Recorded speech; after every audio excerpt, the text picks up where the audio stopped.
नमस्कार दोस्तों। कानून की किताब YouTube चैनल के एक और नए और दिलचस्प कानूनी विश्लेषण में बहुत बहुत स्वागत है। बिना किसी देरी के सीधे आज के हमारे बेहद अहम विषय पर आते हैं। आज हम डिकोड करने जा रहे हैं भारत के संविधान के एक ऐतिहासिक दस्तावेज को, 106th अमेंडमेंट एक्ट 2023 यानी 106वां संशोधन अधिनियम 2023। आम बोलचाल में इसे महिला आरक्षण बिल भी कहा जाता है। आज हम इसके कानूनी पहलुओं और तकनीकी बारीकियों को बिल्कुल सटीक रूप से, बिना किसी राजनीतिक चश्मे के समझेंगे। अगर ऐसे ही तथ्य आधारित कानूनी विश्लेषण पसंद है तो कृपया कानून की किताब को अभी लाइक और सब्सक्राइब कर लें। अब किसी भी कानून को समझने का सबसे प्रामाणिक तरीका क्या है? जाहिर है, उसका आधिकारिक स्रोत। इसलिए आज के हमारे इस पूरे विश्लेषण का आधार कोई सुनी सुनाई बात नहीं, बल्कि सीधे भारत का राजपत्र या the official gazette of India है। ये विशेष संस्करण 28 सितंबर 2023 को प्रकाशित हुआ था। इसी राजपत्र के पन्नों से हम आज 100% तथ्य आधारित जानकारी निकालेंगे। और हाँ, आगे बढ़ने से पहले एक छोटी सी जानकारी। ये खास एक्सप्लेनर कानून की किताब YouTube चैनल के लिए ही बनाया गया है। हमारा मकसद है कानून की जटिल भाषा को डिकोड करना। इसलिए ऐसे ही इन डेप्थ कानूनी कंटेंट के लिए कानून की किताब चैनल को लाइक और सब्सक्राइब जरूर करें। चलिए अब सीधे कानून की गहराई में चलते हैं। शुरुआत करते हैं एक बहुत ही साधारण सी दिखने वाली भिन्न यानी फ्रैक्शन से। 1/3 देखने में ये सिर्फ एक नंबर लग सकता है, लेकिन संविधान में महिलाओं के प्रतिनिधित्व को लेकर जो बदलाव हुआ है उसका पूरा गणितीय और कानूनी आधार यही 1/3 है। 106वें संशोधन अधिनियम का पूरा ताना बाना इसी 1/3 हिस्से के इर्द गिर्द बुना गया है। लेकिन अहम सवाल ये है कि ये 1/3 आखिर कहाँ और कैसे लागू होगा। भाग 1, लोकसभा और विधानसभा। जब हम 33.3% महिला कोटा की बात करते हैं तो एक बहुत ही दिलचस्प कानूनी बारीकी सामने आती है। ये कुल महिला कोटा कोई एक अलग स्वतंत्र ब्लॉक नहीं है। इसके भीतर ही अनुसूचित जाति यानी SC और अनुसूचित जनजाति यानी ST के लिए उप कोटा शामिल किए गए हैं। सरल शब्दों में कहें तो अनुसूचित जाति और जनजाति के लिए जो सीटें पहले से आरक्षित हैं, उनके अंदर भी महिलाओं के लिए ये 1/3 आरक्षण सुनिश्चित किया गया है। यह प्रतिनिधित्व के मामले में एक बहुत ही समावेशी कदम है। इसके लिए संविधान में कुछ नए और बेहद अहम अनुच्छेद जोड़े गए हैं। ध्यान दें, अनुच्छेद 330A सीधे तौर पर लोकसभा से जुड़ता है और अनुच्छेद 332 से राज्य विधानसभाओं से।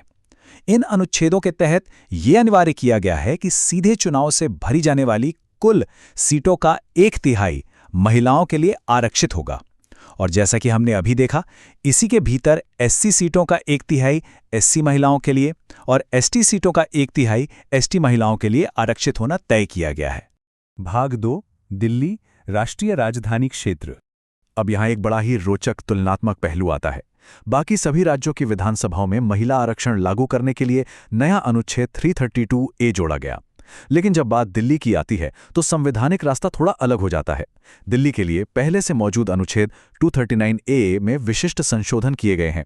हालांकि लक्ष्य बिल्कुल वही है, कुल सीटों और SC सीटों में 1/3 महिला आरक्षण लागू करना, लेकिन तकनीकी रूप से इसे अलग तरीके से एड्रेस किया गया है।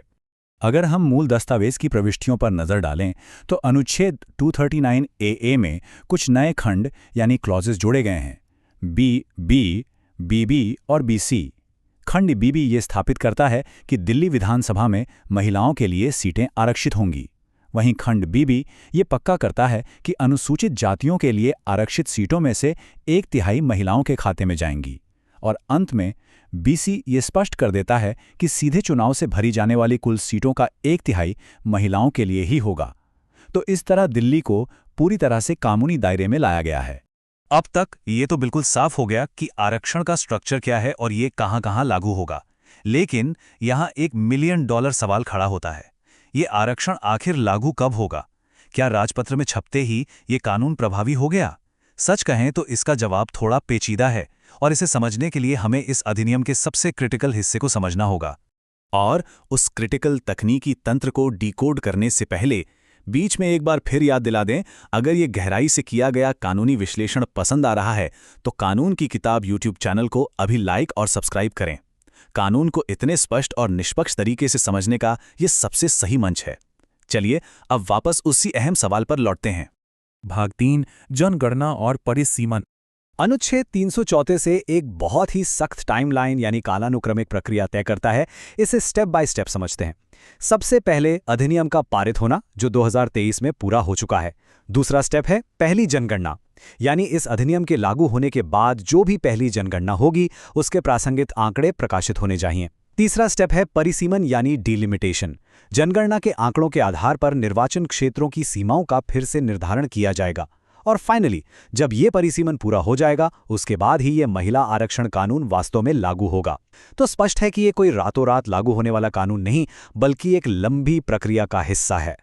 भाग 4, समय सीमा और रोटेशन। क्या ये आरक्षण हमेशा के लिए है? जवाब है 15। जी हां, 15 साल। संविधान में एक स्पष्ट सनसेट क्लॉज जोड़ा गया है।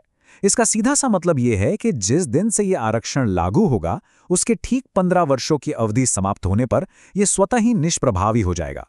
तो वर्तमान कानूनी ढांचे के अनुसार इसकी प्रारंभिक लाइफ 15 साल ही तय की गई है। अब एक और दिलचस्प बात अनुच्छेद 334A(3) से निकल कर आती है। क्या हमेशा एक ही चुनाव क्षेत्र महिलाओं के लिए आरक्षित रहेगा? बिल्कुल नहीं। इन आरक्षित सीटों का रोटेशन होगा।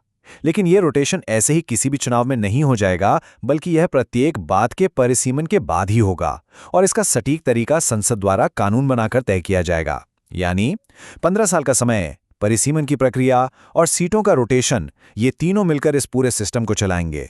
भाग 5, शुद्धि पत्र और निष्कर्ष। उसे 28 सितंबर 2023 के राजपत्र के बिल्कुल अंत में एक कोरिजेंडा यानी शुद्धि पत्र भी छपा है। चूंकि हम शोध दस्तावेज का 100% प्रामाणिक विश्लेषण कर रहे हैं, तो इसे छोड़ना ठीक नहीं होगा। इसमें मुख्य रूप से 2 अन्य हालिया कानूनों, मीडिएशन एक्ट 2023 और जनविश्वास एक्ट 2023 में हुई कुछ बहुत ही बारीक टाइपिंग स्तर की गलतियों को सुधारा गया है। अगर हम इन तकनीकी सुधारों को देखें तो मीडिएशन एक्ट 2023 में एक जगह गलती से सेक्शन 26 छप गया था, जिसे आधिकारिक रूप से सेक्शन 25 पढ़ने का निर्देश दिया गया है। इसी तरह जनविश्वास एक्ट 2023 में ए फाइन शब्द को बदलकर और अ फाइन कर दिया गया है। कानूनी दस्तावेजों में एक एक शब्द, यहां तक एक छोटे से और का भी बहुत गहरा असर होता है। यह शुद्धि पत्र इसी बात का प्रमाण है कि कानून में सटीकता कितनी जरूरी है। इस पूरे विश्लेषण के बाद हम सबके सामने एक बहुत ही विचारोत्तेजक प्रश्न खड़ा होता है। आगामी परिसीमन की यह पूरी प्रक्रिया भारतीय लोकतंत्र के भविष्य को कैसे आकार देगी? यह बात अब बिल्कुल साफ है कि महिलाओं का यह ऐतिहासिक 33% आरक्षण हवा में नहीं, बल्कि भविष्य में होने वाली जनगणना और परिसीमन जैसी जटिल प्रक्रियाओं की नींव पर टिका है। यह निश्चित तौर पर आने वाले दशकों में भारत के राजनीतिक ढांचे को बहुत गहराई से प्रभावित करेगा। इस बेहद महत्वपूर्ण कानूनी दस्तावेज को डिकोड करने के सफर में साथ बने रहने के लिए बहुत बहुत धन्यवाद। उम्मीद है कि राजपत्र के इस सीधे विश्लेषण से 126वें संशोधन अधिनियम की पूरी तस्वीर एकदम स्पष्ट हो गई होगी। जाते जाते फिर से याद दिला दें, ये खास एक्सप्लेनर कानून की किताब YouTube चैनल के लिए तैयार किया गया है।